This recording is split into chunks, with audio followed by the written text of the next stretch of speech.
"You're just a burden to us now, old man." Those words hit harder than any hammer I'd ever swung in my 40 years as a carpenter. I stood there, coffee cup frozen halfway to my lips, as my granddaughter's husband sneered across our dining room table. The guests at my own celebration dinner fell silent, eyes darting between us like frightened birds. In that moment, something inside me, something I'd kept buried beneath calloused hands and quiet dignity, finally broke free. Before we continue, make sure to subscribe to the channel and tell us in the comments where you're listening from. I never set out to teach anyone a lesson about respect. That wasn't my style. I'm John Wilson, and for most of my 68 years, I've let my work speak for itself. Sawdust and sweat were my cologne, and the gentle curve of hand-carved wood told my story better than words ever could. I learned carpentry out of necessity, not passion, though the passion came later, like most worthwhile things in life. It all started when Susan, my daughter, fell ill in the early 80s. My wife had passed 2 years before, and suddenly I was alone with 2 young children, and bills piling higher than the lumber in my workshop. I remember standing in our kitchen, staring at Susan's medical prescriptions, wondering how I'd make it work. That night I took my grandfather's old tools from the garage and started building furniture to sell at the local market. By the time Susan recovered, I had a small but steady business. Customers appreciated quality work, something that seemed to be disappearing in a world racing toward mass production. I wasn't getting rich, but we were surviving. Then Susan met a man named Richard. He seemed decent enough, drove a nice car, talked about big plans. 6 months later, they were married. 8 months after that, little Amanda was born. And 2 months following that joyous event, Richard decided family life wasn't for him. I still remember Susan standing on my porch, 23 years old, holding baby Amanda, wrapped in a yellow blanket. "Daddy, I need to finish college," she said, tears streaming down her face. "I can't do that and raise her alone." "You won't be alone," I told her, taking my granddaughter into my arms for the first time. "I've got you both." Zadu, that decision changed everything. While Susan finished her nursing degree, I raised Amanda, morning feedings before sunrise, then to the workshop with her playpen next to my workbench. I'd sing old country songs as I sanded oak dining tables, and she'd babble along, tiny hands reaching for wood shavings that floated like golden snow.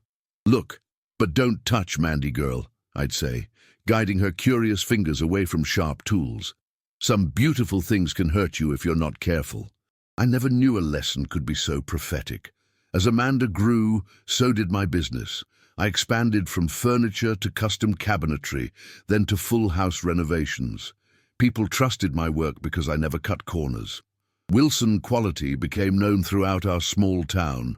What nobody knew, not even Susan, was that I'd been developing tools on the side. Simple innovations at first. A jig that made dovetail joints faster to cut, a clamp that distributed pressure more evenly. I filed my first patent when Amanda was 5, more out of pride than expectation. The royalty checks surprised me, modest at first, but growing steadily. Richard Thompson, my old friend from high school who'd become a successful attorney, helped me manage the paperwork. "John, you should start a company," he said over beers one night. "These designs could be worth something significant." I shook my head. "I'm just a carpenter, Rich. Besides, I've got Amanda to raise." But Richard was persistent. He helped me set up a silent partnership in a manufacturing startup called Green Forge Tools. My innovations became their flagship products, and I invested every penny of my royalties back into the company. "Trust me," Richard would say. "This is how generational wealth is built." I didn't care about wealth. I cared about Amanda having opportunities I never had. When she turned 18, I helped her apply to colleges, beaming with pride when she was accepted to her first choice. By then, Susan had remarried and moved across the country, calling on holidays and birthdays, but largely absent from her daughter's life. "Grandpa, do you think Mom will come to my graduation?" Amanda asked the night before the ceremony. "I hope so, sweetheart," I said, knowing Susan had already made excuses about work conflicts. "But I'll be there no matter what." I sat alone in the parent section, clapping until my hands hurt when Amanda crossed that stage. Later at dinner, she introduced me to a young marketing executive named Christopher Davis. He had perfect teeth, expensive shoes, and a way of talking about himself that filled every corner of the room. "Your grandfather is a carpenter?" he asked Amanda, not bothering to hide his surprise. "That's quaint." I saw something shift in Amanda's eyes then. Embarrassment. She quickly changed the subject to Christopher's recent promotion. It was the first tremor in what would eventually become an earthquake. Over the next few years, Amanda changed. The kind, thoughtful girl who used to help me in my workshop on weekends became increasingly concerned with appearances. Christopher's influence was obvious. They married in an extravagant ceremony that I largely paid for, though Christopher's parents took credit in their toast. When they bought their first house, again with my considerable help on the down payment, I offered to renovate it for them. "Actually, we've hired professionals," Christopher informed me. "No offense, but we're going for a certain aesthetic." I nodded and swallowed my pride. 6 months later, when their professionals left the job half-finished with shoddy workmanship, I spent 3 weeks fixing everything while Christopher was away on business. Amanda hugged me when it was done. "Thank you, Grandpa. I don't know what we'd do without you." Those words kept me going when, a year later, they asked if I would move into their guest house. My arthritis was getting worse, they pointed out. Wouldn't it be better if I was closer so they could take care of me? What they really meant became clear soon enough. Free childcare when they eventually had kids, free home maintenance, a convenient handyman who wouldn't charge for emergency repairs. I renovated their guest house myself, turning it into a comfortable one-bedroom home with a small workshop attached. It was there, in that workshop, that I received the call that changed everything. "John, it's happening." Richard's voice was unusually excited. "Greenforge is being acquired. The paperwork will be finalized next week." "What does that mean exactly?" I asked, setting down my sanding block. "It means, my friend, that your 22% ownership stake will be worth approximately $105 million. I had to sit down. "That can't be right, Rich. I've been telling you for years this was coming. Sustainable building materials are the future, and your designs have been the backbone of the company's growth." Later that night, at dinner with Amanda and Christopher, I considered sharing my news. But Christopher was in rare form, complaining about his boss, bragging about a deal he'd closed, making snide comments about the simple life of manual labor. "At least you don't have to worry about corporate politics," he said, pouring himself another glass of expensive wine I'd brought. "Just hammer nails all day and collect Social Security, right?" Amanda giggled. "Christopher, be nice. Grandpa worked hard his whole life." Sure, Christopher nodded. "Different generation and all that. No offense, John, but you have to admit your career ceiling was pretty low." I excused myself early that night, claiming my arthritis was acting up. In truth, I couldn't bear to watch Amanda become someone I didn't recognize, someone who would laugh at such disrespect toward the man who raised her. 3 weeks later, Amanda announced she was organizing a celebration for my 40 years of carpentry. I was touched, thinking perhaps she did appreciate my work after all. She invited family, friends, neighbors, even a few of my long-time customers. The evening started pleasantly enough. Good food, warm conversations, a few heartfelt toasts. Then I began telling a story about Amanda as a child, helping me build her first birdhouse. She was so determined to hammer every nail herself, Christopher interrupted with a loud laugh. "God, these stories are endless. Can we talk about something from this century?" An uncomfortable silence fell over the room. Amanda shifted in her seat but said nothing. "Let's be honest," Christopher continued, emboldened by wine and an audience. "He's just a useless old man living off our charity. Nobody wants to hear these ancient history lessons." I looked at Amanda, waiting for her to defend me. She stared at her plate, her cheeks flushed with embarrassment, but not for her husband, for me. In that moment, I knew exactly what I needed to do. The next morning, I called Richard and told him it was time to go public with my involvement in Greenforge. 2 weeks later, my name appeared in the business section of our local paper, then in national publications. John Wilson, the carpenter-inventor behind Greenforge's sustainable building revolution. The article detailed my patents, my silent partnership, and the recent $480 million acquisition that had made me a very wealthy man. Amanda called immediately. "Grandpa, there must be some mistake. The newspaper says you're worth millions." "No mistake," I said calmly. "I've been developing tools and reinvesting the profits for decades.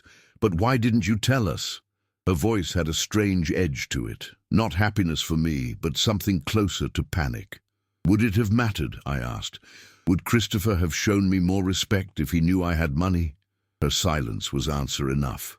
The ripple effects were immediate and intense. Christopher's marketing firm lost a major client who happened to be a passionate environmentalist and Greenforge customer. At their country club, whispers followed them like shadows. "Isn't that the couple who treated her millionaire grandfather like a burden?" Amanda tried damage control, posting old photos of us together on social media with captions about how proud she was of her innovative grandpa. But the internet never forgets. Someone found a video from their wedding where Christopher joked about marrying into a family of blue-collar nobodies. A week after the news broke, I was invited to appear on a local morning show to discuss my journey from carpenter to silent investor in green technology. I didn't plan to mention Amanda or Christopher, but the host asked about my family's reaction to my success. "I've learned something important over the years," I said, choosing my words carefully. "True character isn't revealed by how people treat you when they think you have nothing to offer. It's shown in how they value your presence, regardless of what you can give them." The interview went viral. Countless comments praised my humility and wisdom. More painfully for Amanda and Christopher, many people connected the dots to their treatment of me. Christopher was placed on leave from his job after clients requested different account managers. Amanda lost several sponsorship deals for her lifestyle blog. Their carefully cultivated image of success crumbled under the weight of public scrutiny. 3 days after the interview, I received a text from Amanda. "Can we talk?" I invited them to my workshop. Not the small one behind their house, but the large commercial space I'd purchased years ago where my more ambitious designs were developed. They arrived looking haggard, Christopher without his usual swagger. "Grandpa, we had no idea," Amanda began, her eyes darting around the room at prototype tools and design awards I'd never displayed at home. "Why did you keep all this secret from us? Would it have changed how you treated me?" I asked again. Christopher cleared his throat. "Look, John, Mr. Wilson, I said some things that were completely out of line. I was stressed about work and—" I held up my hand. "Stop. This isn't about an apology. This is about understanding what went wrong." I walked them through the workshop, showing them projects I'd been passionate about for years, innovations that had made construction safer, more sustainable, more accessible. "Amanda, do you remember helping me build your first birdhouse?" I asked. She nodded, tears forming. "You let me hammer every nail, even though it took forever. And do you remember what I told you when you finished?" She wiped her eyes. "You said it wasn't perfect, but it was made with care, and that's what mattered most." Exactly. The value wasn't in the finished product, but in the care taken to create it. I turned to face them both. "I've spent my life building things with care. Furniture, tools, a business. Most importantly, I tried to build you, Amanda, with the same attention to detail. Somewhere along the way, you started valuing the wrong things." Christopher looked genuinely uncomfortable. "What happens now?" "Now, I'm moving out of your guest house. I've purchased a home near the community college where I'll be teaching woodworking classes to disadvantaged youth through a foundation I'm establishing." "You're leaving?" Amanda's voice cracked. "But we're family." "Yes, we are. And family treats each other with respect, not as a convenience." I handed her an envelope. "This is the deed to your house. It's fully paid off now. Consider it my final gift to you. Grandpa, we don't deserve this after how we treated you. This isn't about deserving. It's about giving you the freedom to rebuild, not just your public image, but your character.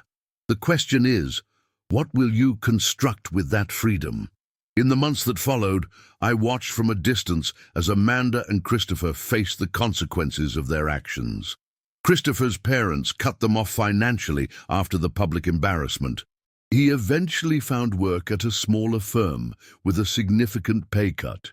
Amanda started volunteering at a local retirement home, perhaps seeking redemption or perhaps genuinely reconnecting with values I'd tried to instill.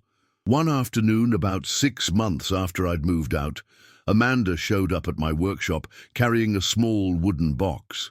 "I made this," she said, placing it on my workbench. "It's not very good." I examined her handiwork. Uneven joints, visible glue, slightly wobbly lid. "It's made with care," I said. "That's what matters." She burst into tears. "I'm so sorry, Grandpa. I forgot who I was, who you raised me to be." "We all lose our way sometimes," I told her. "The important thing is finding your way back." "Can you teach me again?" she asked. "Not just about woodworking, but about what really matters." I handed her a sanding block. "Let's start with this box. Smooth out the rough edges, make it strong enough to hold something valuable." We worked side by side that afternoon, just like when she was a child. Christopher didn't join us, but Amanda mentioned they were in counseling, trying to rebuild their marriage on more authentic values. The foundation I established, Wilson Legacy, now trains dozens of young people each year in traditional craftsmanship and sustainable building practices. Many of my former students have started their own businesses or found meaningful employment in construction. As for me, I still spend most days in my workshop, though now I'm surrounded by eager young apprentices rather than solitude. I've learned that wealth means little without purpose, and respect can't be bought. It must be earned through consistency, integrity, and genuine care for others. Amanda stops by twice a week now, her hands gradually becoming as calloused as mine once were. She's expecting her first child next month, a girl they plan to name Susan, after her mother. Yesterday, we started building a cradle together. "Make it strong," Amanda said as we selected the wood, "strong enough to hold something precious." I smiled, knowing she wasn't just talking about the cradle. Some lessons take a lifetime to teach. Others require losing everything to truly understand. In my case, it took becoming publicly wealthy to show my family the true value of what they'd had all along. Not a burden, not a convenience, but a grandfather who built his life around loving them, one careful piece at a time. If you enjoyed this story, please like this video, subscribe to the channel, and share your thoughts in the comments. To hear the next story, just click on the box on the screen. Thank you so much for listening.